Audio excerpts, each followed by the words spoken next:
referir a fatos reais, concretos e que se realize. O que não pode existir é a manipulação, o artifício, você mascarar uma determinada operação sob a forma de outra. Porque você ultrapassa o limiar da legalidade para a ilegalidade, da licitude para a ilicitude. Isso tem que ser combatido. E aí, já tínhamos norma no Código Tributário Nacional. Simulação, fraude e conluio tem que ser combatida sim. Quando eu dou palestra sobre planejamento tributário, eu mostro a evolução da jurisprudência. Então, passamos desse momento de legalidade para um momento de fraude, um momento de abuso de forma de direito, só que hoje nós temos que ter cuidado. Estamos chegando a uma fase, é o seguinte, você fez uma operação lícita, legal, real, o fato coincide com a forma, a essência, a substância coincide com a forma, mas está havendo uma desconsideração dizendo você pagou menos tributo quando pagou mais. E isso, eu já fui bastante criticada, inclusive por colegas, a lei complementar não permite. A lei complementar, se você olhar, ela diz o seguinte, vai poder desconsiderar quando houver dissimulação de fatos. Muito bem. Chegamos nesse outro momento, ou seja, você fez essa operação, pagou menos, você devia ter feito essa, pagou mais. Os tribunais administrativos estão acolhendo. Só que isso, sem uma regra, ficou muito no subjetivismo. De quem aplica, de quem interpreta. E gera a insegurança jurídica de quem aplica. Então, hoje eu defendo, sim, que temos que ter regras. Regras objetivas e claras para a segurança dos dois lados. Tanto para o auditor fiscal, quando chegar na empresa, ele dizer, olha, quero isso, quero aquilo, não foi assim, eu estou autorizado por lei, eu vou produzir essa prova, ou o que você fez só vai poder ser elidido se você me apresentar essa prova, porque hoje nós estamos sem regras. Então, hoje eu defendo que exista, por quê? Porque se partiu, o contribuinte abusou, as grandes corporações, quando o controle do fisco ficou mais eficiente, ele viu que coisas grosseiras não funcionavam mais, então ele partiu para fazer planejamentos que não são planejamento. E aí você tem fraude. Eu mesmo cheguei a ver um caso em que tinha havido uma operação, 9 horas da manhã foi constituída uma empresa, às 10 foi desfeita, com assembleias, onde estavam as mesmas pessoas, uma em Porto Alegre, outra em Manaus, outra em São Paulo, na mesma hora assinando essas atas. Então você vê que isso não foi um verdadeiro planejamento. Então, tem que haver sim a regra hoje para dar limites e dar segurança para os dois lados. Porque também as pessoas acham, não, porque aí o fisco quer abusar. Com certeza, eu fui da categoria com muito orgulho, de auditor fiscal, eu não visualizo ninguém, fui professora da ESAF durante 15 anos, ninguém com aquela vontade, vou acabar, vou matar, vou esfolar. Todo mundo quer fazer um trabalho bem feito para que esse trabalho seja mantido e cumprir a sua função com eficiência. Tanto a Receita Federal como a Procuradoria da Fazenda. Mas para isso precisa ter regras. Hoje nós estamos no momento onde está prevalecendo um grande subjetivismo. Eu já tive a oportunidade de ver uma operação lícita, legal.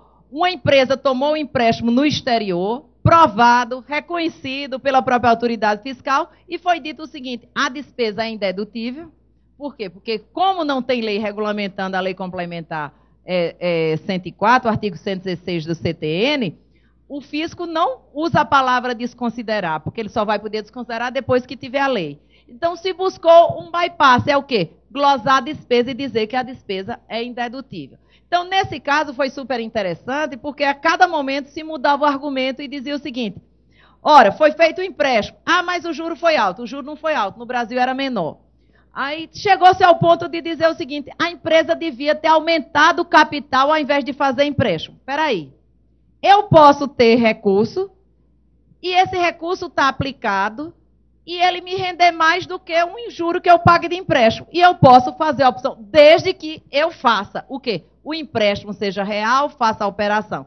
E nesse caso especificamente, a empresa não tinha nem bens para vender, porque foi utilizado o balanço do grupo e não daquela despesa especificamente. Então tem que haver um cuidado muito grande. E os tribunais ainda não se manifestaram sobre isso, né? O STJ só chegou um caso lá do Supra-Arroz, eu acompanho muito de perto essa matéria, né?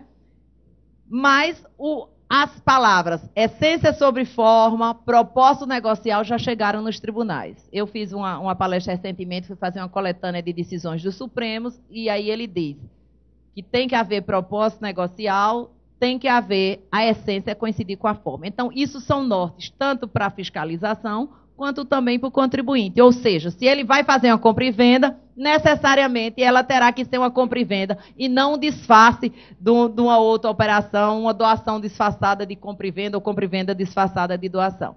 Então, realmente, eu acho que hoje ela é necessária para dar segurança jurídica para as duas partes. Embora eu acho que os homens têm mais problemas de segurança do que as mulheres. Por quê? Porque, né, amigas, nós botamos um salto alto, um batom vermelho e um homem do lado para nos dar segurança, estamos seguríssimos, e o homem não tem esse privilégio. Luiz Bom Tempo, trabalho aqui na delegacia da Receita Federal, aqui na divisão de fiscalização. Também sou diretor do Sindifisco. Bem, a primeira é uma crítica.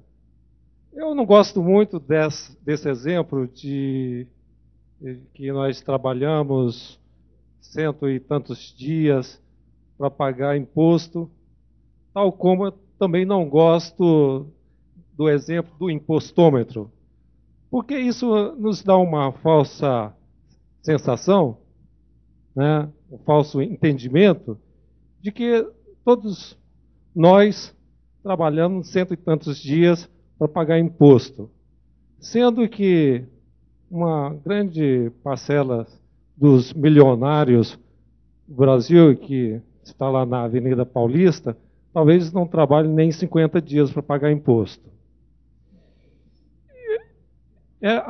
Na sua explanação, belíssima, eu gostaria também que você falasse um pouco sobre renúncia fiscal, né? Hoje nós temos aí uma renúncia sobre juros sobre capital, dividendos. Muitos profissionais liberais abrem empresas para fugir da tributação, né? Gostaria que você também falasse um pouco também sobre, já que você demonstrou que leu aquele material lá do Sindifisco, né? Eu gostaria que você falasse um pouco sobre a tabela única, né, uma tabela única para aplicar sobre todos os rendimentos, e também um pouquinho, uma palhinha aí sobre imposto sobre grandes fortunas. Obrigado. Outra palestra.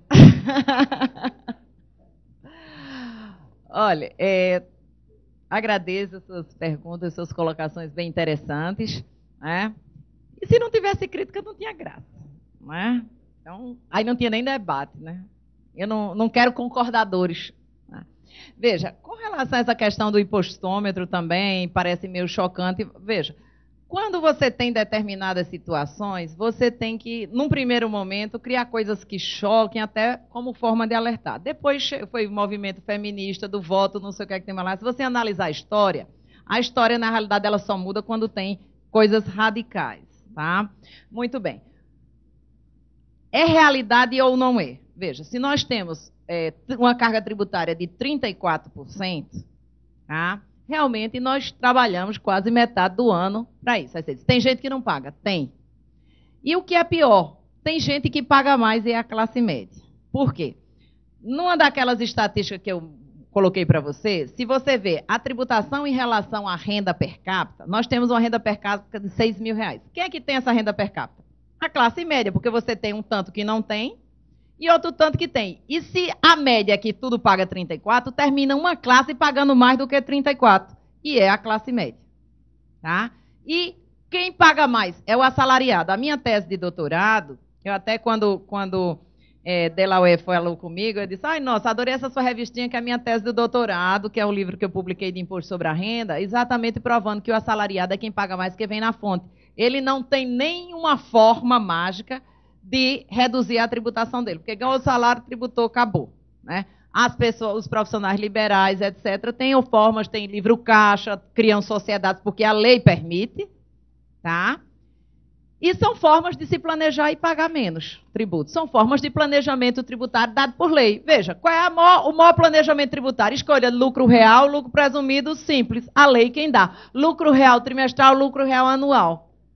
Por que dá isso? Porque é mais fácil arrecadar. Então, lucro presumido é a fórmula mais fácil de arrecadar, mais rápida, mais eficiente, que não dá nem direito a prejuízo. Tá? Então, realmente, a própria lei cria essas possibilidades. A renúncia fiscal, teríamos que ter uma tributação sobre os lucros.